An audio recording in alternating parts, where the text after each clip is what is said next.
I was told that some people got released. They brought back to their houses and they couldn't find their house in front of the building. They were destroyed mentally to that level.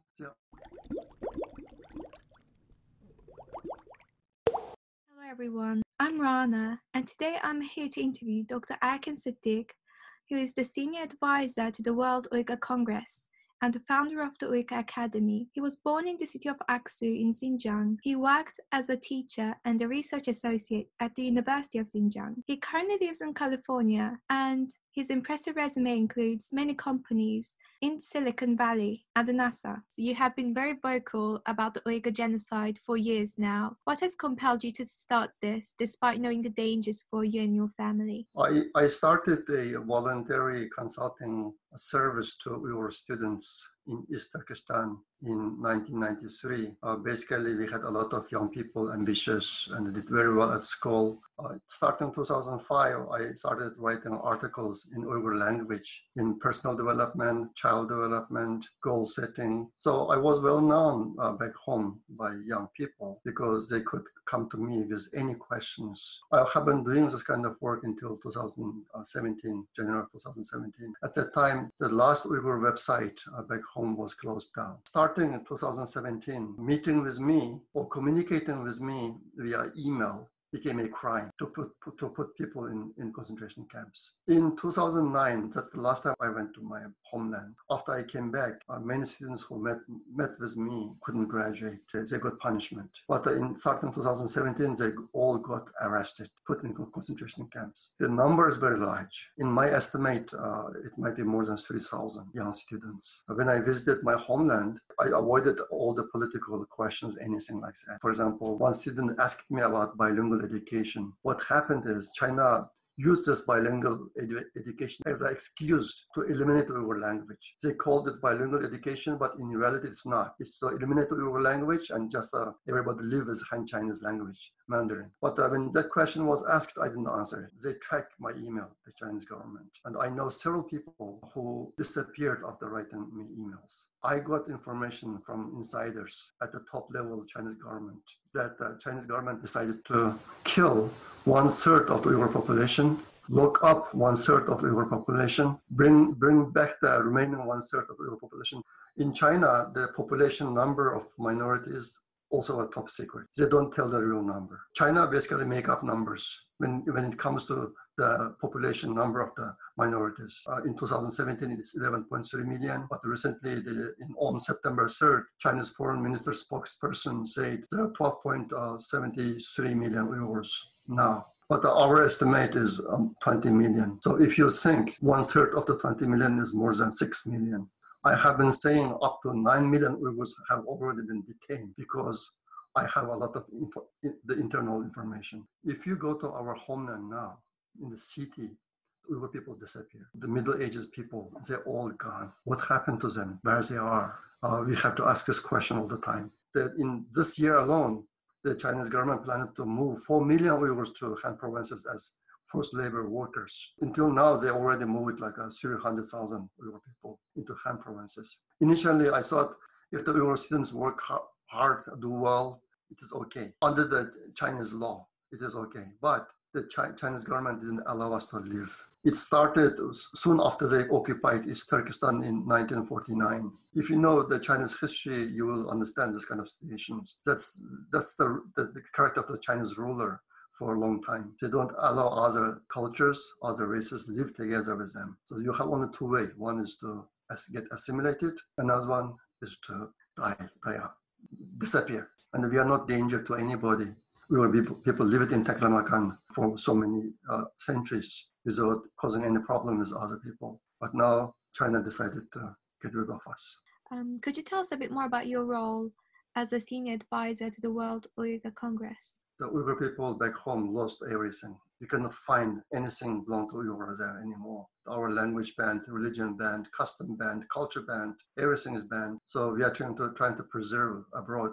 We are publishing books. We have monthly journals. We are publishing online. A lot of Uyghur people trust me. So when they contact their family back home, they get some information. Some of them code it. in one way or another. And whatever they get, they send it to me. And I summarize them every week to the Uyghur people, telling them what is the current situation back home. The Chinese government is also working very hard to prevent the information from being leaking to abroad. Just recently, they arrested a lot of people who they suspected that leaking information. And that's why it's so hard to get information about what's going on the ground. 2017 is a landmark for the increased oppression of the Uyghurs. Why is that? Why 2017 is such a key date? 2017 is the beginning of the intensified campaign to eradicate the Uyghur people. Actually, the preparation for concentration camp and the building of the concentration camp started in 2012. The earliest one started at that time, and the first one completed in 2014. And people got detained, arrested, and some people were moved to Han provinces. All were going on, but in 2017, the whole thing intensified. The reason is China tested the international community just to see what they do, what they say about what they are doing. Now, the Chinese attitude is don't care. Don't care whatever you say, we don't care. Imagine the camps being closed down today. How can the wounds of this be healed? The Chinese government's plan is to get rid of the 2/3 of the Uyghur people. So far, the Uyghur people who got into concentration camps never got out. There are very few examples here and there, and in most cases, they're all already mentally destroyed. Several close people close to me also, some of them died in the concentration camp, some of them died right after. For example, recently I testified about Muttalib Nur Mehmet. He came to the US in 2000. He got 2 master degrees, and in 2005 they went back. His dad is a very rich person, billionaires in US dollar, billionaires in East Turkestan. He was detained and put in concentration camp in 2018, stayed 10 months, and he came out in December of 2018, died 9 days later. In one piece of information I got, I was told that some people got released. They brought back to their houses, and they couldn't find their house in front of the building. They were destroyed mentally to that level. They are all gone bodily, mentally. Right now, there's a big facility in Nanshan, near Urumqi. It is 30 kilometers to Urumqi. They are testing humans, and I have relatives in it. That's why I know it. Chinese government's aim to kill all the people who were detained in concentration camps. They are not trying to keep them alive.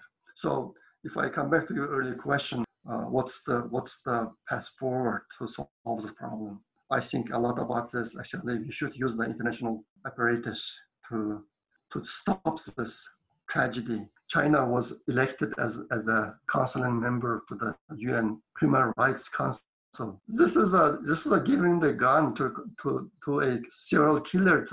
It's a joke. The UN became a practical joke right now. The UN does not work. The European Union and European countries are slow in acting. And right now, the stronger voice is coming from the US, and we are very grateful for that. But the Chinese government is ignoring the statement. They said, we don't care. My final question is, you talked about the slowness of the international reaction. Do you have any advice for young people like me or anyone who's watching this? Any way they can help the Uyghur community? Yes, actually, I am so thankful for you and other young people. The one thing that we can all do is to let general people know what's going on in East Turkestan, in China, and stop this process. Because if we allow this whole thing to develop and let China rule the world will be very different. You don't want to live in that world. The world ruled by China is a very dark world. Nobody wants to live, basically. So every one of us should do what we can do. Just tell the people also, if we can apply some pressure to the government to take action. If the US and the European countries combine forces and do something, this process can be stopped. We represent 20 million of the world population. So just yesterday, a Pakistani said, so it doesn't matter if people all die. One guy who serves for Pakistani prime minister said this kind of things. Yeah, it doesn't matter for some people. But if the world changes in the direction of the Chinese, is hoping for right now, that world will be a very dark world. Nobody wants to live in that kind of world. Thank you very much for joining us today and answering my questions. And thank you everyone for watching this video. Please don't forget to like and subscribe to our channel and share this. And also follow us and Erkin on our social media accounts to keep yourself educated about this issue. Thank you very much.